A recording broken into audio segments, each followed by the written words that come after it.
Hello and welcome to the latest Science for Sport podcast. I'm your host Matt Solomon, and today I'm delighted to be joined by Sarah Chantler. So Sarah is a registered dietitian specialising in sport, and she works through Leeds Beckett University as both an educator, a researcher and an applied practitioner. So who better today to discuss carbohydrate and team sports than Sarah? So without further ado, it's time to welcome her onto the show. So Sarah, welcome to the Science for Sport podcast. It's a pleasure to have you here. Thank you very much for having me. Thank you for joining us. So can you give us a quick introduction as to who you are and what you've been up to until now? So my name is Dr. Sarah Chantler. I have to throw that little doctor in because I managed to successfully do my PhD the other day. Congratulations. Thank you very much. I am a lecturer and registered dietitian working at Leeds Beckett University, and I tend to then split my time between education, so in terms of lecturing, as well as then research and being an applied practitioner within team sport. Excellent. So we're here today to discuss carbohydrates in team sports, which is obviously a super interesting topic in terms of performance. So before we get into what people need to do and how they can make meals around that, what are carbohydrates and why do athletes need to consume them? So everybody needs carbohydrates, so it's not just athletes. We all need them in certain amounts at certain times. But if you think about really easily, it's a bit like Lego. So you can build them up into different foods, and most of the foods are starchy and or sweet, and they give us the energy that we need to really create the outputs that we ask our bodies to do. So it creates basically energy for us. So from an athletic perspective, what does that mean as a fuel source? So it gives us energy, but how does that work? So I think the simplest way of thinking is that the more we want our bodies or our muscles to contract and move, the more energy we need to be able to do to supply that. If the foods that create the easiest to digest and metabolize and create that energy are carbohydrate-based foods, so the more you train, the more energy you require. Sometimes also the bigger the person, the more energy you require, and that is reflected in sort of how much carbohydrate food you need to put on your plate to be able to then supply that energy for your body. And does it depend then on the type of exercise as well? Because obviously if I go to the gym and do one set of one, then it's not really burning much energy, right? Yeah, so the type of exercise is really important. So we tend to be able to use fatty acids or fat-based foods as well for energy, but we consider the idea that they have different efficiency rates or different speeds which we can use them. So we tend to find that anything that's a moderate to high intensity, we are asking our bodies to do things faster and quicker, and so we metabolize carbohydrates much faster. So the higher the intensity of the exercise reflects in then how much carbohydrate we then need to supply to ask our bodies to be able to do that. And what's the difference then between the carbohydrates which work fast and the slower versions, right? Because you mentioned sweet and starchy, they're kind of different types. So how does that work in terms of then two different types of carbohydrates? And obviously that's going to affect then when and why you would use them. So I think that we tend to think of them as fast and slow, but it is obviously on a spectrum. So it's almost like the idea that there are a piece of string, or as I like my Lego analogy at the moment, but the process to get the carbohydrate to where it needs to be. So going from your mouth in terms of how you eat things, through your digestive system, to your blood and muscle mass in terms of using it appropriately, is that if the carbohydrates are 1 or 2 Lego blocks at a time, as in they don't need a lot of digestion and absorption capacity, we are able to use them slightly quicker. And most of those taste sweet. So our understanding of that most of them are sugary or glucose-based in terms of jelly sweets, marshmallows, a drink that has carbohydrate in it, like something along those lines. Whereas then when you start putting all the Lego blocks together and make a really beautiful, complicated building structure, that needs more time to be able to digest it, absorb it, and move it around. So your classic understanding of potato, sweet potato, rice, pasta, breads, those take a little bit longer to digest and metabolize. So it just means that the supply of that carbohydrate takes longer. And so it's just that part that is the slowness, whereas the others are just digested quicker. So that is the speed. So if we need that energy really quickly, we rely on things that are faster. If we know that we are going to we have more time, then we can use things that are slower. I think it's going to be interesting to touch on how to use those later in a little bit more of a practical sense. But obviously that's carbohydrates, but there are other energy sources too. So you don't just eat carbohydrates. I mean, there'll be fun probably, but there's other stuff that needs to go on too. So obviously energy comes from different places. So what are the other options in terms of energy production? So generally our macronutrient understanding is that, as I said, fat-based foods and carbohydrates can be used as energy. Protein-based foods, so our chicken, our meat, our fish, our eggs, are not usually used for energy. So if we are using those, it's actually relatively it's an unusual metabolic circumstance. So something's probably gone a bit wrong if we are using protein. So in terms of our ratios of fat and carbohydrate, is that our body uses all of them all the time. It's not a light switch. We don't go from one to the other, but you use different ratios depending on the intensity of what you're doing. So when we're sitting and walking, our bodies have capacity to use our fatty acids as nice energy. We break it down bit by bit in the same cycles, and it creates energy for us to move. And then as soon as we need to start jogging, running, sprinting, we then obviously move into using more readily available glucose and stuff that comes from carbohydrate instead. So again, it's just really the demand of what it is that we're asking our bodies to do reflects in then which fuel source we tend to use the most of. And there's some debate around that as well, right? So there's a lot of people who are really pro carbohydrates. There's a lot of people who are really pro fats.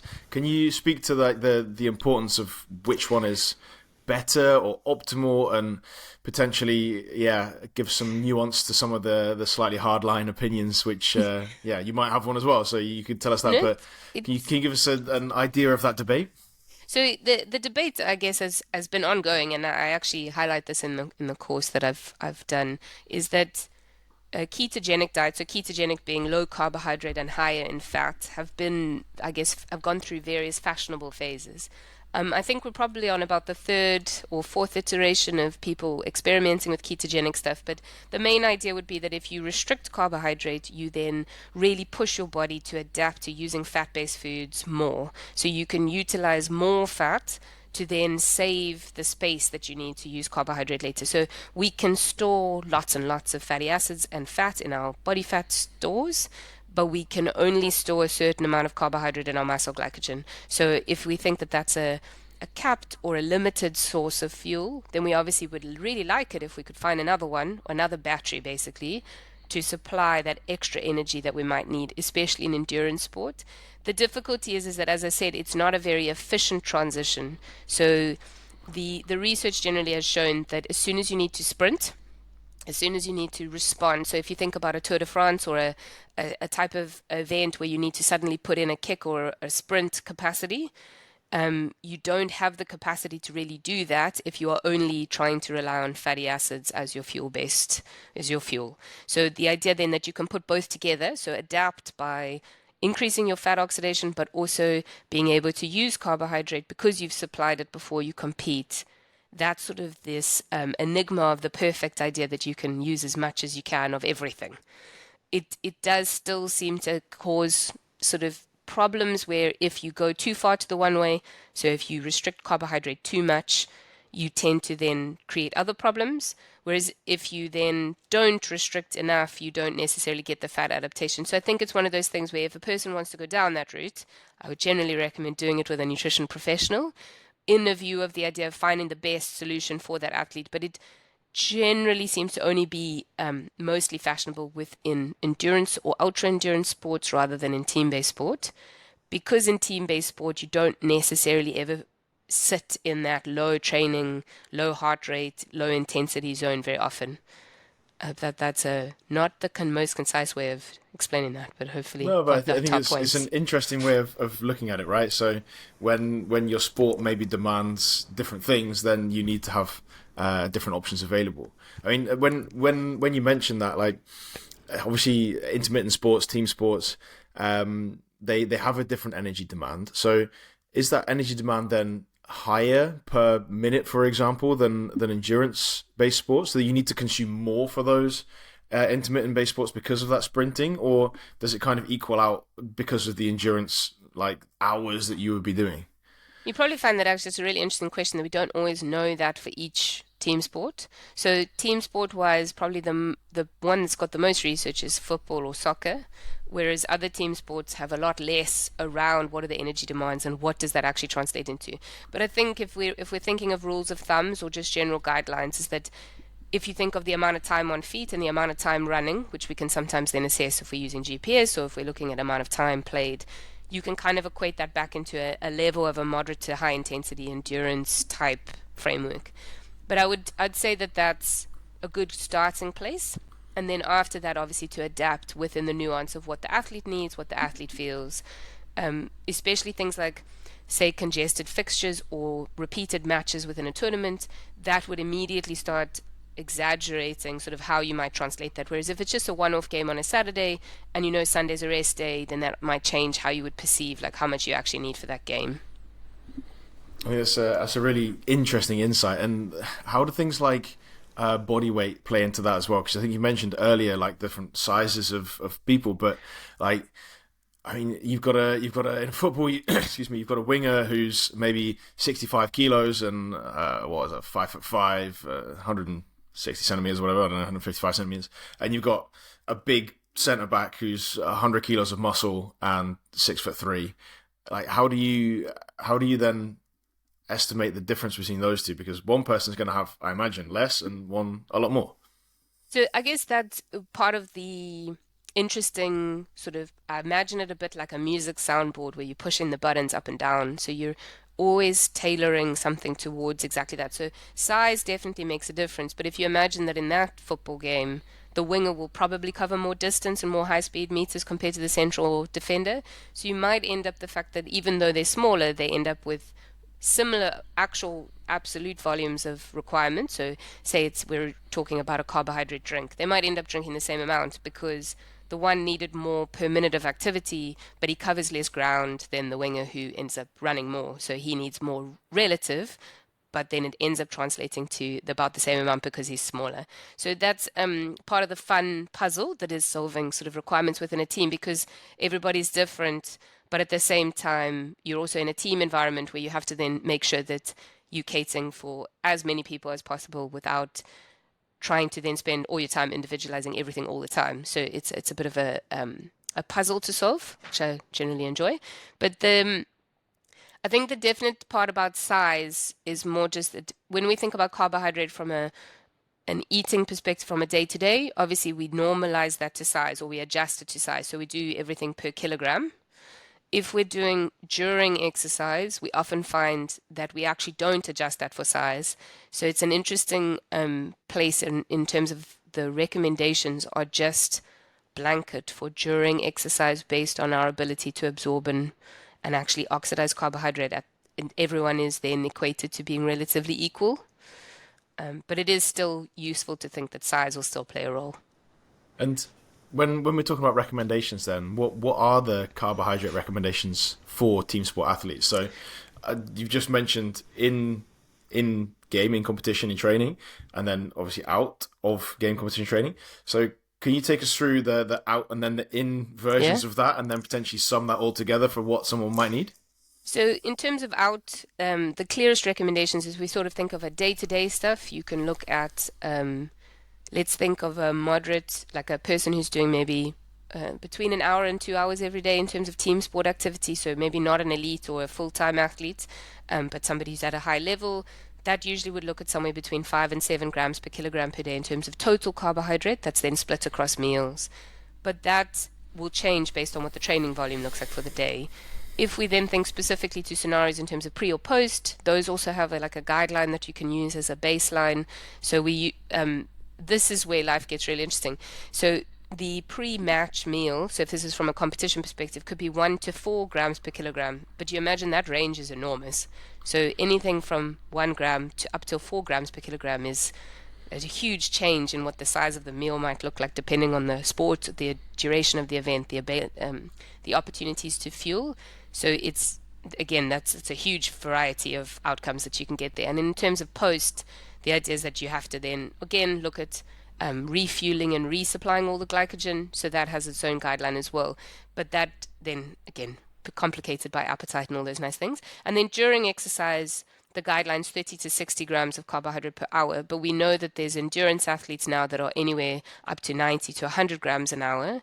So that is definitely changing the idea of that ceiling and what we can actually get in based on the preparation and how it's how it's packaged. So I think that if you look at all of that, you can imagine that quite, it can go the range basically. Sorry, It's okay. try that again. The range ends up being really big, and so I think that that's where the guideline are really only a starting point, and you have to then tailor that to the athletes and what they are eating, what they can get in, what their appetite looks like, and what they really feel like they need to push and benefit their performance. So with that in mind, then, I'm interested to hear from you how you would go about doing that. So with those recommendations, obviously you've got then a team sport athlete in front of you. How would you go about tailoring that person's nutrition to make sure that they're fueling for performance? So I often find I start at the idea of what we're doing pre and post training or pre and post competition, and then work outwards.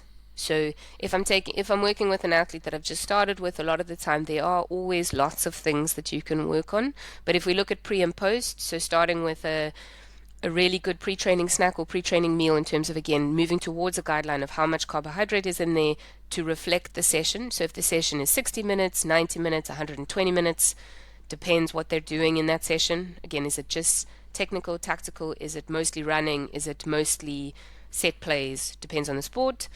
How do we then decide on what they are eating? Do we need to increase it, change it? What does that look like? Most athletes don't really like eating before training because they find it usually sits on their stomach and they feel quite uncomfortable if they're running a lot. So a lot of that work is then around finding options that sit easy and digest easy, and then working on recovery to make sure that we've really boxed that off, making sure that recovery snack is really in place and consistent. And then once we've got that in place, then moving outwards to the meal. So most athletes will generally eat a breakfast, lunch, and a dinner, or a supper, or a tea, depending on which part of the world you're from. And then those meals tend not to need as much intervention unless, so once you've got training boxed off, you can then move outward to that. But I tend to take it in phases, also mostly because athletes can't, or as with every human being, it's quite difficult to change a lot of things at the same time. So I tend to focus on the thing that's going to make the biggest difference first, and then work outwards. And then tailor it also then to, again, to how the athlete feels. Do they feel energetic? Has anything changed in terms of body mass or body mass responses? And do they feel that their performance is improving in line with the changes that we've made? And then sort of, again, take that to the next stage. So what might then a day of food look like for an athlete? So obviously that's a great kind of framework to build on, but I'm interested to hear how many eggs. Like what were we talking about for any team sport athlete you might have worked with before? So, I mean, I guess that's quite a tough question because it's the whole, again, the variety that you have for people is huge. So, but if we did think of a classic sub-elite high training athletes in terms of maybe a 1 to 2 hours a day with a rest day, you probably find that we usually do cereals at breakfast, so an oats, a porridge, a cereal. Depending on what time training is if they've got a morning training session, is either to then have a pre-training snack, train, and then have breakfast with recovery. So they don't have to have breakfast necessarily before the training session in the morning, but it does depend a lot on what that morning session is. Then moving into mid-morning, obviously trying to get fruits and vegetables in can sometimes be challenging if we're focusing specifically on fueling and recovery all the time. So sometimes the options in terms of a 10 o'clock C's or an 11 Z's, again, depending on your language with your athlete, might include something that's got a bit more nutritional density from a micronutrient perspective. Then lunchtime, again, starchy base, so a sandwich or a rice meal or a pasta meal with some sort of protein source with that. So using any of the plant or animal-based proteins, legumes, eggs, chicken, etc. Then moving into the afternoon, often if you've got a second training session, you'd have a pre-training snack, which then might also include your fruit. So again, doubling up with your nutrient stuff. Then allowing them to train in the afternoon, recovery snack, post-training, moving on to your evening meal, and then depending on the ability to get that volume in, looking at that last eating opportunity before bed, which I usually like doing dairy-based things. A lot of the time, one, because that's easy, but two, because we know that some of the evidence sort of indicates that a dairy or that type of composition of micronutrients and macronutrients is quite good for sleep and for repair overnight while the athlete is sleeping. So all of that sort of in a picture, but you can imagine we can't necessarily increase the eating opportunities over and above that. And then if we go to the next level in terms of the volume that we're doing, obviously then starting to add carbohydrate fluids, more fluid-based things to add in extra energy and extra things. But for team sport athletes, you usually find that that is sufficient because they don't tend to need to do more training than that. Because So time on feet and gym and stuff, you're unlikely to get more than 3 hours a day, even in those sort of professional spaces. Yeah, so it's based on what they're doing as well as what they need as a person, right? Yes, 100%. But and I guess that's looking at all the things. Now you're looking at eating pattern, so the timings, fitting it around training, making sure that they feel comfortable to have different things around their training sessions, what time their training is, the style of training. So obviously gym, you might need less of a high intensity input, depending on if there's any conditioning in that gym session. If they're doing a huge field or running technical session, you might want to change the volume of the snacks that you're looking at because of the session style.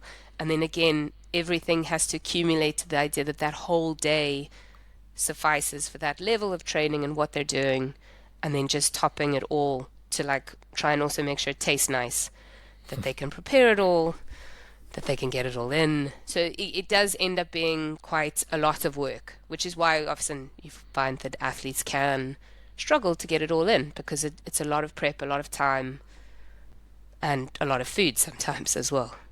I can imagine that's why a lot of professional clubs look after the players well, give them some food to go home with, or absolutely. I imagine at the top levels there's some professional chefs in their houses making food for them, and if you've got the money for it, then it's great, right? Yeah, exactly. That's the joy of top level, specifically football. Most of them will not be the ones in the kitchen.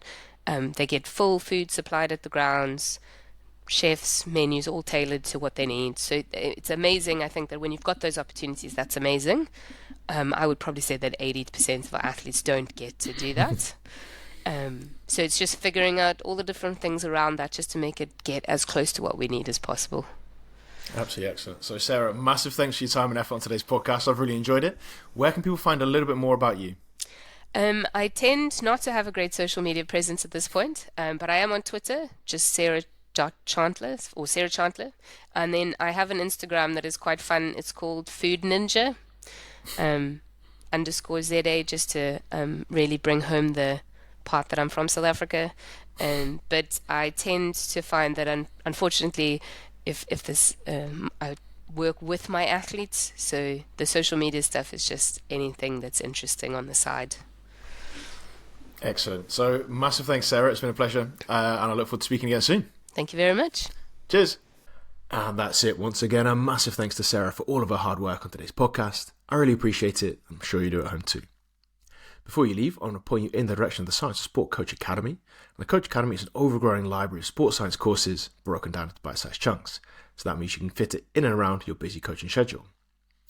So if you've enjoyed today's podcast, you can get yourself into the Coach Academy completely for free for the next 7 days using the link in the show notes, where you'll receive full access to all of those courses and of course a certificate of completion every time you complete one. And if you have enjoyed today's podcast, it would also be fantastic if you could recommend us to a coach, a colleague, an athlete or a friend. That means that we can keep bringing the best possible guests and the best possible content. And that's it.